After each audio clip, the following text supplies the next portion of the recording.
¿Qué tal? ¿Cómo les va? Bienvenidos a otra emisión de Un Mundo Alucinante, libros que están en ABC TV.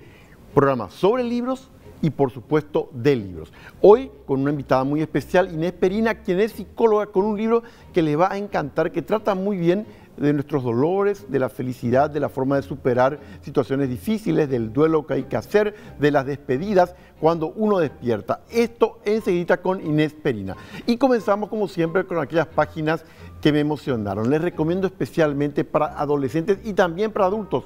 Chico Carlo. Chico Carlo es un conjunto de 17 cuentos de la escritora uruguaya Juana de Ibarburu. Ella nació en 1892, murió en 1979, Chico Carlo es de 1944.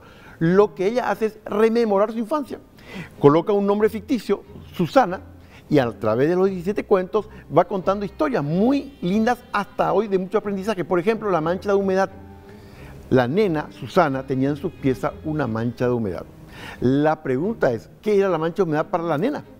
Ahí había todo un mundo de fantasías. ¿Qué pasó después con la mancha de humedad? El cuento que da título al volumen, Chico Carlo. Carlo, así sin ese, fue un amigo muy especial de Susana cuando era niña. Tuvieron aventuras, tuvieron momentos hermosos, momentos tristes, y un día se fue de su vida. Nunca más supo de Chico Carlo. Y es un hermoso recorrido por la nostalgia de la infancia que se fue y de esas primeras amistades. Luego hay otro cuento que les va a entusiasmar a los que les gustan las mascotas, Tilo. Tilo era el nombre del perro de Susana cuando ella era niña. Y todos decían que Tilo era feo, cosa que absolutamente no lo veía así Susana. Luego la relación con la hermana, a la cual califica de monstruo en un momento dado. ¿Por qué califica de monstruo? Como ven, son experiencias vivenciales que a todos nos han ocurrido y que están en este libro. Se llama, reitero, Chico Carlo, de la poetisa. Ella fue más que cuentista, fue poetisa realmente, la uruguaya Juana de Ibarburu. Un buenísimo regalo para un adolescente, por ejemplo, les recomiendo especialmente.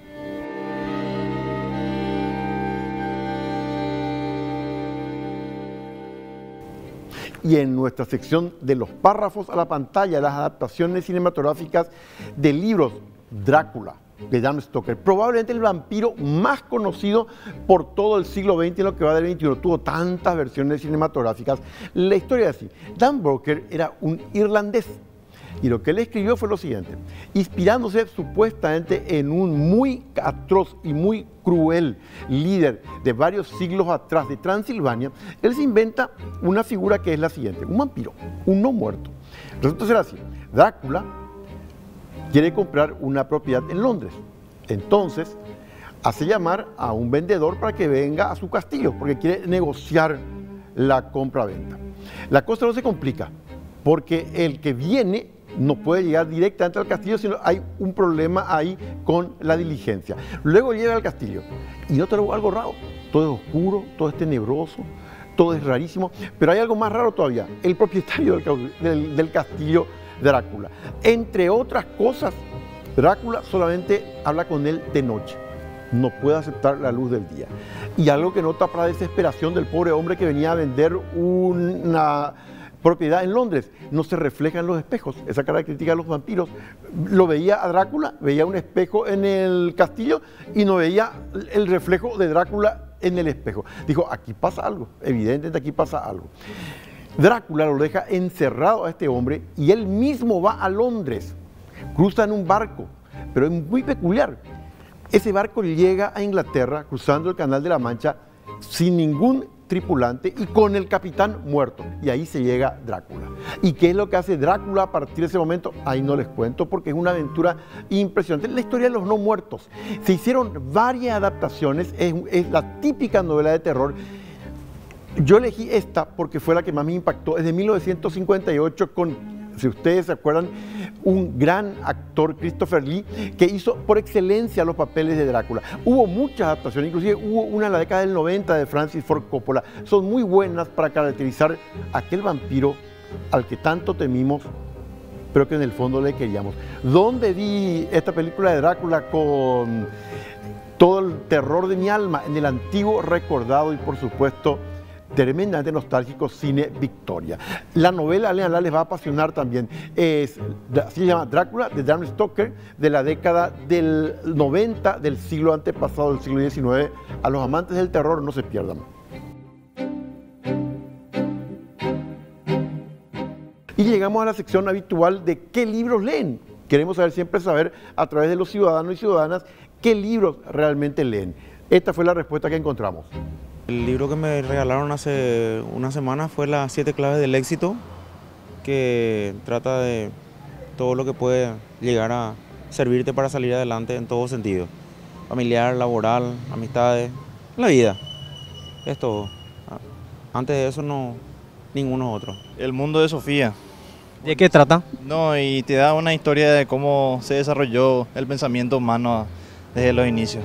¿Qué pasa cuando uno despierta? ¿Qué significa eso? Estamos con la autora de este interesantísimo libro que nos guía precisamente por los entresijos de la existencia, con Inés Perina. En instantes con ustedes.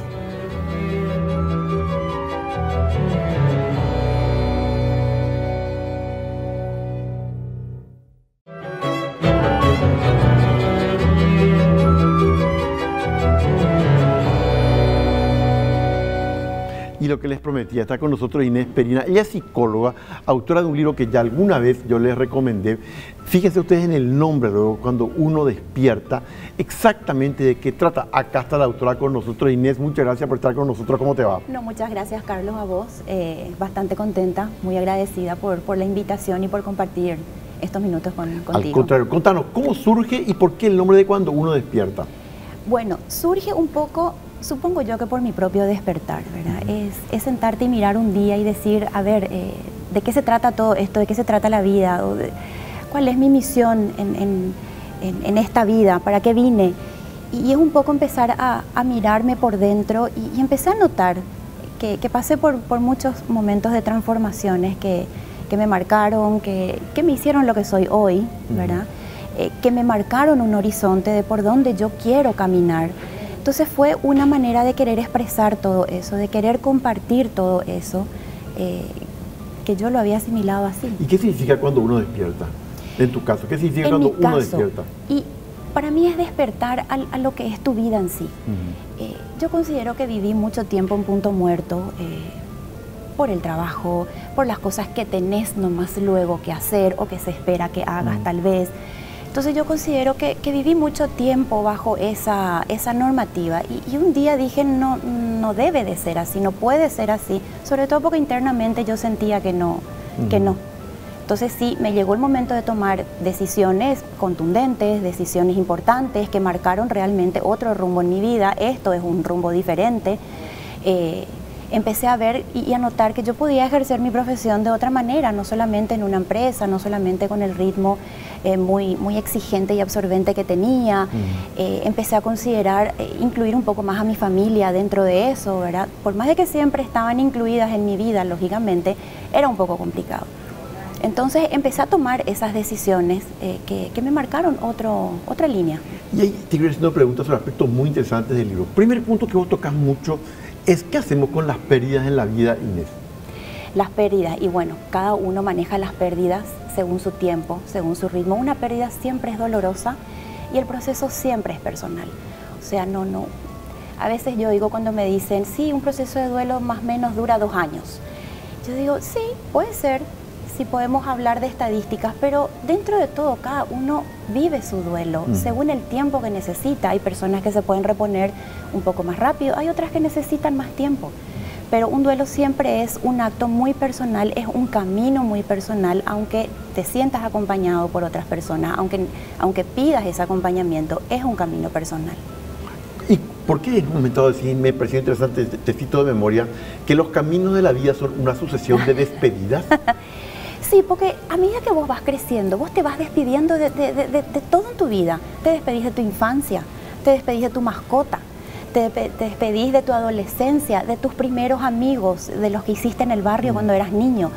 Un día te miras al espejo, ya no sos más la persona súper jovial que eras hace unos años atrás. Te despedís de esa juventud, te despedís de algún trabajo que vos decidiste dejar o que por cosas de la vida tuviste que dejar. Entonces es una sucesión de permanentes despedidas y sucede de una forma tan inconsciente y a veces no nos damos cuenta que esas pequeñas despedidas nos pueden afectar, que de hecho nos afectan también. O sea, te afecta el recordar tu infancia, cómo fue, y a lo mejor vos ves tu vida, capaz que tenés hijos, no tenés hijos, vos lo querés reprisar con tus niños, te da esa cierta nostalgia, que más allá de ser una simple nostalgia, es un pequeño duelo que estás haciendo por ese pasado que se fue y que ya no va a poder volver a ser. Por lo tanto, de alguna manera es así. En la vida nos estamos despidiendo continuamente. Continuamente te estás despidiendo de un montón de cosas. Capaz que en tu carrera profesional hayas tenido un montón de proyectos que vos hayas dicho, ya terminó su ciclo, ahora quiero hacer esto otra cosa, pero te habrá causado una pequeña tristeza, un pequeño dolor el haber tomado la decisión de cerrar ese capítulo, por ejemplo. Cerrar ese capítulo. Y ahí viene. Y antes de cerrar, vos tocas mucho el tema del duelo. Cuando hay despedidas muy fuertes, que nos llegan muy hondo, ¿qué significa el duelo allí? Y hay despedidas y hay duelos que los llevas toda la vida, porque hay pérdidas que de tanto que te impactan, que de tanto que te afectan, son duelos que lo llevas toda tu vida. La pérdida de un hijo. O sea, lo natural es que un hijo vea partir a sus padres, pero lo no tan natural es lo inverso. Entonces, ese tipo de duelos son duelos que marcan, son duelos que son tristezas que las llevas siempre, pero la idea es que no las lleves siempre con pesadumbre, con depresión. Por eso en una parte del libro dice, o sea, recordar de esa persona, pero desde la luz de tu propia paz, porque ya es paz lo que sentís, independientemente a que sigas extrañando a esa persona, porque extrañar a una persona es muy distinto a estar triste por esa persona. Hay una distinción importante. Una cosa es extrañar a la persona, otra cosa es estar triste porque se fue. Exacto. ¿Y cómo se llega a diferenciar eso en la vida? Porque cuando extrañas a una persona, extrañas solo su presencia. Extrañas su compañía, no sé, tal vez te sentabas a tomar café con ella, te sentabas a compartir cenas, momentos, extrañas solo su presencia, el cruzarte con ella y saludar a esa persona. Sin embargo, la tristeza ya es una emoción que la llevas arrastrada y ya va muy ligada a la depresión, a un llanto que nunca termina. Entonces son dos maneras muy diferentes después de adolecer esa ausencia, porque hay ausencias que nunca dejan de doler. Eso te iba a decir, citas. Hay ausencias que tenemos que acostumbrarnos a que, aunque el tiempo vaya pasando, nos va a doler siempre. Sí, pero más allá que acostumbrarte, yo quisiera usar otra palabra, aceptar que ya no está, ¿verdad? Y desde esa aceptación llegar a la paz, que significa su ausencia. Entonces sí, va a haber ausencias que te van a significar cierto sentimiento de extrañar a la persona, pero ya no más una tristeza incontenible que te puede llevar al otro lado, ¿verdad? Que ya sería un cuadro depresivo y otro tipo de... Ahí citaste un caso. Entonces, si vos tuvieras que definir un duelo por una persona que fue muy significativa para uno mismo, ¿cómo se define ese tipo de duelo? No, y es un duelo, es tu propio duelo personal. Es tu duelo íntimo. Puedes hacer duelo por un amigo que se fue porque lo querías mucho, pero cuando el duelo es muy íntimo, es muy cercano, es un duelo muy tuyo, es algo demasiado particular y muy personal. O sea, una cosa entonces que va a quedar es, vamos a seguir extrañando a la persona, pero no vamos a estar angustiados por su ausencia. Exacto. Y ahí viene la pregunta que también tocas en el libro, ¿qué pasa con la soledad en este tiempo? Y la soledad muchas veces es una excelente compañía. A veces las personas dicen que no hay que estar solos mucho tiempo, ¿verdad? Que la soledad te lleva a la depresión. Por supuesto, o sea, todos los extremos nunca son buenos, ¿verdad? El punto medio, que es el punto que a veces cuesta conseguir en la vida, eso es lo más complicado. Pero la soledad es una compañera muy enriquecedora en muchísimos momentos de la vida de uno, porque cuando uno está solo, no es que la soledad no es privarme solamente de la compañía de alguien. Porque cuando uno entra en un estado de soledad, se hace compañía de su propio ser. Estoy en compañía de mi propio ser. Entonces no estoy sola realmente, yo estoy conmigo. Y cuando uno está con uno mismo, tiene momentos de reflexiones, tiene momentos de introspección muy poderosos, muy profundas, que muy difícilmente las puedas tener con una persona físicamente que te acompañe, ¿verdad? Porque son revelaciones muy personales tuyas, es un proceso interno muy tuyo, de uno mismo. Entonces los momentos de soledad son también momentos enriquecedores. Por supuesto que un proceso de soledad que se extiende muchísimo en el tiempo y donde ya van empezando a aparecer otro tipo de comportamientos que te puedan incidir a una posible depresión o un posible paso a la depresión, bueno, eso no es tan sano, obviamente. Pero no está mal acompañarse de la soledad de vez en cuando. ¿Y por qué nos cuesta tanto asumir esa soledad que vos decís, encontrarnos con nosotros mismos? Y porque generalmente el ser humano no quiere estar solo. Por dos razones. Una, no quiere estar solo, y otra, tal vez tenga hasta miedo de ver qué es él realmente, qué hay adentro mío realmente, quién soy yo verdaderamente. Entonces muchas veces ese temor hace que yo no quiera luego estar conmigo, no quiera luego mirarme por dentro, porque tengo miedo de encontrar algo que tal vez no me guste. Y categóricamente vas a encontrar cosas que no te van a gustar, o sea, o si no seríamos todos perfectos, iluminados y no sé, ¿verdad? Pero por supuesto que vas a encontrar cosas que no te van a gustar tanto. Entonces hay personas que no quieren enfrentarse a eso. Y por lo tanto, rehuyen de la soledad como de lugar. Exacto, rehuyen de la soledad como de lugar. Personas que pasan de pareja en pareja, por ejemplo, ¿verdad? Que bueno, ahí también puede darse otro tipo de situaciones, un tema que ver, bueno, qué sucede, que la persona no logra conseguir a su pareja ideal, ¿verdad? Para poder hacer su vida. Pero también, sí, también es otro factor, personas que van de pareja en pareja, personas que van de fiesta en fiesta, buscan a todo momento cosas que hacer, actividades que hacer con gente, porque no toleran estar solas mucho tiempo. Les va a interesar muchísimo, porque a mí me encantó el libro. La pregunta que te quiero hacer ahora es la siguiente. Si vos tuvieras que definir cuando uno despierta, ¿qué tipo de libro es? ¿Cómo lo definirías? Yo lo definiría como un libro de reflexiones y autoayuda. Reflexión y autoayuda, o sea, pensar y al mismo tiempo una suerte de tener una guía para caminar en esta vida. Exacto, porque lo que yo quería hacer con esto era, a través de lo que yo pude reflexionar de mi vida, de las cosas que a mí me pasaron o de cosas que a mí me tocó acompañar a otras personas, era compartir y mostrar un poco, a ver, esto es lo que yo pude sacar de todo lo que a mí me pasó en la vida, de todo lo que yo pude rescatar, aprender y absorber de lo que me pasó en la vida. Porque considero también que hoy en día la sociedad en general, o no sé si la humanidad en general, pero la sociedad en general está pasando por procesos de transformaciones muy importantes, muy significativas. Y es como que a manotazos están buscando para dónde ir, porque no entiendo lo que me sucede, porque ya no es más como antes, porque mi sistema de creencias se está viendo movilizado por un montón de cosas externas que me vienen. Entonces yo no sé más cómo dirigirme en esta vida. Entonces yo ahí me empiezo a preguntar, ¿para qué vine? ¿Cuál es el sentido de mi existencia? ¿Qué yo vine a hacer acá? ¿Cuál es mi misión? ¿Lo que estoy haciendo me gusta, no me gusta? ¿Me llena, no me llena? O sea, ¿soy feliz, no soy feliz? Entonces ahí empiezan a caer todas esas preguntas existenciales, porque la realidad es que son preguntas existenciales, y el ser humano no puede partirse en dos. O sea, vos no puedes ser una cosa en el trabajo o en la casa y otra cosa vos solo con tu intimidad. O sea, vos llevas eso a donde quiera que vayas. Entonces, ¿por qué no abrir a todo este panorama que engloba nuestra vida, el trabajo, mi familia, mis amigos, yo mismo, mi profesión, mi carrera, a todo este tipo de reflexiones? Porque yo no puedo reflexionar si mi carrera profesional es lo que realmente me llena, es realmente mi misión en la vida. Entonces es mucha ontología, ¿verdad? Porque es estudiar realmente tu ser, animarte a entrar en tu ser, a conocerte como ser humano, y ahí vos poder definir si tu vida va camino a esa plenitud que querés o realmente estás yendo totalmente por otro camino. Les va a interesar muchísimo. Muchas gracias, Inés. Cuando uno despierta, Inés Perina, Reflexión y Autoayuda, Editorial Servilibro. Volvemos en instantes.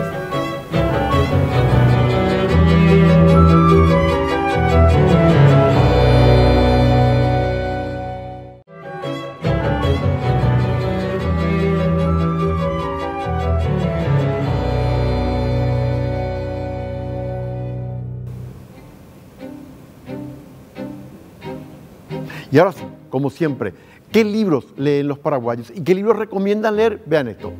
Y lo que sea diario, de ABC y eso, y de vez en cuando así la revista, cuando me voy a consultar, siempre tiene revistas así, paso, leo, y no mucho, pero algo y algo.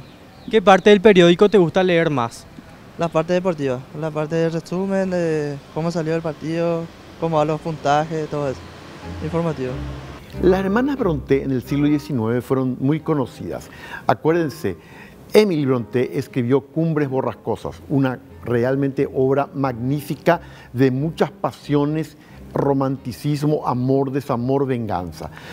Su hermana, una de sus hermanas, fueron tres ellas, una de sus hermanas, Jane, una de sus hermanas, Charlotte, escribió Jane Eyre. Jane Eyre trata del año 1847, también considerada una de las grandes novelas románticas de todos los tiempos. Jane fue una niña con muchas dificultades en su infancia, huérfana, terminó en un orfanato, en un colegio, maltratada por todos, hasta que llega ella a la juventud, ya con 18, 19 años, y le contratan para cuidar a un señor en una gran mansión, hasta donde ella se dirige. El hombre es Rochester, es un hombre bastante mayor que Jane.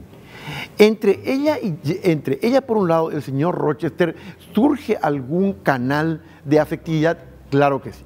Solo que esa mansión de repente hace que Jane escuche extraños ruidos.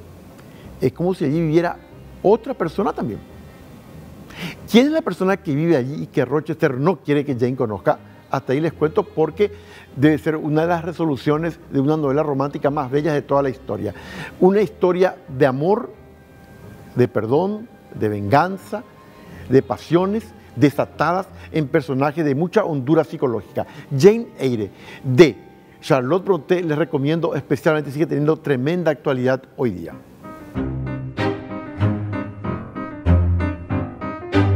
Y hoy vamos a conocer el Museo Misionero del Chaco paraguayo. Hay objetos que forman parte de la historia de pueblos indígenas del Alto Chaco. Por ejemplo, Mascoy, Ayoreos y Shir Chamacocos, para visitarlo. Parte de la historia de los pueblos indígenas se ven guardados en el Museo Misionero del Vicariato Apostólico del Chaco, ubicado al costado de la Catedral de María Auxiliadora, acentuada en la cima de uno de los cerros menores de Fuerte Olimpo. Los Mascoy, Ayoreos y los Ishir o Chamacocos tuvieron costumbres en común y también diferencias, todas ellas plasmadas en fotografías, objetos y textos que plasman cómo vivían en estas tierras. Otro de los aspectos de los habitantes de esta zona del país, plasmada en escritos, es la llegada del hombre blanco y, sobre todo, cómo las empresas tanineras se adueñaron de las tierras indígenas. Para conocer más sobre todo lo que acoge en este museo, se puede visitar de 8 a 12 horas y de 15 a 18 horas todos los días, con entrada gratuita. Y en cuanto a los libros de la semana, les quiero recomendar especialmente, que está en Servilibro, se llama Dos rostros, un destino, de René Ferrer. Ubiquémonos en la Segunda Guerra Mundial. Ubiquémonos en un campo de concentración. Ubiquémonos en la vida de personas que han perdido todo, comenzando por la dignidad al ser tratadas como objetos en esos campos de concentración. Y ahí coinciden una judía y una gitana. Dos mujeres, dos destinos, dos historias diferentes, pero una misma experiencia, el horror. ¿Y qué pasa entre la judía por un lado y la gitana por otro lado? Es una historia que trata de la resiliencia, de la resistencia a la opresión, de buscar caminos de salvación, del dolor y qué hacemos con el dolor en la vida. Realmente les recomiendo Dos rostros, un destino, de René Ferrer. Está disponible en Servilibro. Y si hay un clásico entre los clásicos de la Navidad para regalar, 1843, Cuentos de Navidad, del inglés Charles Dickens. Por cierto, ese año de 1843 fue muy propio para la Navidad. Surgió este libro, este cuento, que hasta hoy tiene adaptaciones cinematográficas y se lee con emoción, y fue el primer año en que se enviaron tarjetas de Navidad. Antes había que hacerla de puño y letra, una por una, hasta que a uno se le ocurrió, ¿por qué no hago nomás un texto único? Se reproduce, y así surgieron las tarjetas de Navidad en 1843. Volviendo a Cuento de Navidad.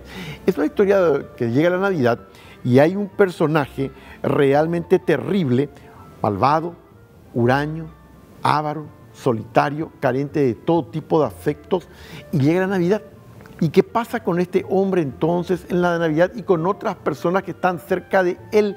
¿Qué le ocurre a un hombre tan fuerte en su sentimiento negativo hacia la vida? Y la gente que lo está rodeando en plena época navideña. Cuento de Navidad de Charles Dickens, ideal para regalar y para volver a ver en alguno de los canales de internet esta obra clásica, esta película clásica. Y por supuesto, lean el libro de Charles Dickens, que es maravilloso. Y decía Inés Perina algo muy importante, y ni qué decir en esta época de fin de año. Vivimos una sucesión de despedidas en la vida.